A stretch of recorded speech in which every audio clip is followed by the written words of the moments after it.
My thoughts for the last few hours have pretty much been, what the hell did I just read? And that's where they will probably remain for some time. So I'm sure most of you are already aware of the classic manga series that inspired countless seinen and shonen stories, Go Nagai's Devilman. And I do have a review for that, which I will link below in the description. Now, whether or not you've read Devilman or watched one of its various anime incarnations, you know that it doesn't exactly hold back when it comes to the brutality and violence within its storytelling. And I'm a YouTube channel that covers tons of violent series, Berserk, Gantz, Hellsing, and a bunch of others. So, of course, a series with the name Violence Jack is something that I would inevitably have to check out. And what I'll say off the bat is this is one of the most bizarre, disjointed, surprising, and literally violent series that I have ever read before. So, hang on to what's left of your sanity while I dive into a bit of this chaotic post-apocalyptic nightmare. Real quick though, if you are not subscribed to the channel yet, take a moment to consider hitting the subscribe button and turning on the bell notifications so you're updated each time I drop a new video on some manga, anime, movie, or one of my many existential life crisis videos. Would really appreciate it if you did, and I'm going to try to hit 100k subscribers this year, so if you help me get there, I'd really appreciate it. Also, if you subscribe, I will mail you a 9-inch jackknife that will give you crazy hallucinations and will inevitably help you survive better within the oncoming nuclear fallout. You can't miss out on. So Violence Jack is one of the strangest series that I've ever read for many reasons.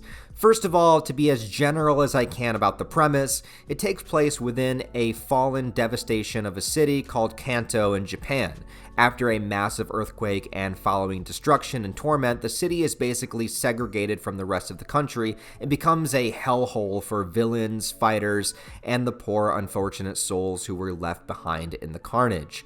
Within this barren landscape, people do their best to try to survive, fight back against their oppressors, and try to find some solace within this hell on earth. It bears a lot of similarities to the manga Fist of the North Star. In both series, we are dealing with basically the aftermath of something like a nuclear fallout, making humanity default back to its most primal nature, and violence is pretty much the ultimate ruling force within mankind. If you are not strong enough to survive and fight back, you will inevitably be killed by the threats of gangs and warlords who have risen to power. And just like Fist of the North Star, who had Kenshiro, a master martial artist with the strength and integrity and goodwill to fight back against the evil that ravaged the land, being a hero and doing the right thing protecting others. In this series, we have, Violence Jack. And Jack is very different from Kenshiro. First and foremost, because Jack embraces and thrives within the chaos of Kanto. This motherfucker loves to fight, and he is more than willing to throw down with even the toughest guys around. He goes into insane berserker rage modes and tears people apart with his seemingly mystical strength. It's said in the manga that he is over 7 feet tall, made out of pure solid brick muscle, and doesn't have a real name. His name is taken from the signature weapon that he carries around with him, a big-ass jackknife that he uses to tear his opponents to shreds. Very early on, it is made clear that you do not mess with Violence Jack. But oddly enough, the story doesn't begin having anything to do with Jack. We start the story following the life of a young boy named Ryu, and Ryu is our gateway into the world of the manga because it begins with him in a pre-destroyed Kanto before the devastation, and we experience the earthquakes, the destruction, the pain of the crumbling buildings, the burning bodies, and the hunt for survivors, all through the eyes of this boy. And beginning the story, I'm thinking either one of two things, that this is the origin story of Jack as a child, or this is going to be our main side character who meets and is mentored by Jack. And the second one is kind of true, but not really. It takes a while focusing on Ryu before we ever even get to Jack. And the only reason I bring this up as strange is because as important as Ryu is to the beginning of the story, by the middle portion, he's all but removed from it entirely. And that's because the type of storytelling Violence Jack gets into is very different from how it begins. The first third of the manga is sort of showing us the perspective of devastation from the eyes of children. Ryu does his best to find the adult figures in his life, but ultimately is forced to fend for himself. And left on his own to his own devices in a world without laws or rules, he winds up kind of forming a gang of other kids, giving me a total Lord of the Flies style feeling, with children creating their own structures and hierarchy in life. But when they get into a situation way bigger than they can possibly handle, it is the time when we meet Jack. And Jack is written to be more like this legendary figure in the background. Someone who isn't the focal point of the stories, but someone that kind of ties all of them together, and even more strangely, kind of a spiritual figure that helps to guide people within this broken world of Kanto. Violence Jack and Fist of the North Star are very similar, but the key differences between Kenshiro and Jack is that Kenshiro is working to save people from violence so that they can try to live peacefully, whereas Jack is sort of trying to train people to embrace their capability of violence in order to be able to live and defend themselves. In this way, Jack works more as a guide or a mentor, but a mentor that has no problem decapitating other people and doing so with a smile on his face. And the violence in this manga goes to absolutely insane levels. The gang members, bandits, murderers, and every type of lowlife that finds their way to Kanto tends to get whatever sick desires they have out on whoever seems to be closest by. And I mean, it gets dark. Definitely do not read this manga if you are uncomfortable reading violence. The title of the series is not just there for kicks, it is legit. People are strung up to trees, they're tortured, their limbs are cut off, captured and enslaved. Both women and men are sexually abused. There's big furry dicks that come out of nowhere. Yeah, really. People are tied up and burned over fire. There's so much stuff that I cannot show you any images of on YouTube without risk of the video getting deleted. But trust me, Go Nagai's creativity when it comes to torture implements and viciousness is on display in its highest form. For example, let's take the series' main antagonist, the Slum King. This is a huge, powerful man whose skin is practically all ripped off, so he wears this samurai armor to hide it and to intimidate others. He's got a harem of women around him at all times. Some of them are psychic. Yeah, that's a thing. And he keeps people as pets. As in, he cuts off their limbs and replaces them with wooden pegs so they have to walk on all fours like dogs with a leash around their neck. Oh yeah, and their tongues are cut out too. And this is one of the more tame tortures that you see in the manga. Now don't get me wrong, I'd like to have somebody on a leash, but consensually and with all their limbs still attached, so this goes a little bit too far for me. But you know how I said that the kid Ryu is essentially our main character to start? Well, this is true for a while, but then the story shifts gears, and it basically becomes an anthology featuring a variety of different characters within Kanto, each of them eventually crossing paths with Jack himself. You can think of it as like 6 or 7 short stories all within the same area of the world. One involves this badass biker chick who I really quite liked. She's on a revenge mission herself and eventually encounters Jack, who helps her out. There's these 2 escaped criminals that purposely head towards Kanto to try to live in freedom, and they look like a male and female couple, like a Bonnie and Clyde type, but nope, they're actually both male, one just looking incredibly feminine. And they play with the idea that there's still an attraction there because of that, but it never goes all the way to say that they're in a relationship, possibly because of the stigma in Japan at the time. I'm not sure. Another story features this very meek guy in a jungle-like area of Kanto trying to gather the will to survive, and a lot of the manga goes on like this, just telling different stories within the city. But because of this, it lacks an overall narrative that goes through the entire manga. When it switches to a new protagonist, you're pretty much waiting for when Jack will come into the picture, and it's usually just moments too late after some complete massacre or bodily mutilation. After which you get the catharsis by watching Jack pick up the pieces, pull out his big-ass knife, and gut the horrible people that did it. The only consistency is the theme of survival, and it makes a comment on the nature of that survival and needing to become adaptable within horrifying situations, which is basically what Jack represents. He's kind of this pinnacle of primal existence that he has the strength and power to back it up. And he's low-key training people to survive by showing them the kind of people they would have to become. But there's also the elephant in the room that nobody else is a 7-foot tall monster like he is. but I do like what the manga has to say about modern societal systems and how fake they are, how they have you chasing money and put a system in place that basically is deliberately there to control you. But we all fell into it anyways because we wanted to be comfortable and successful. But all along it was kind of this illusion of success within a system that they created.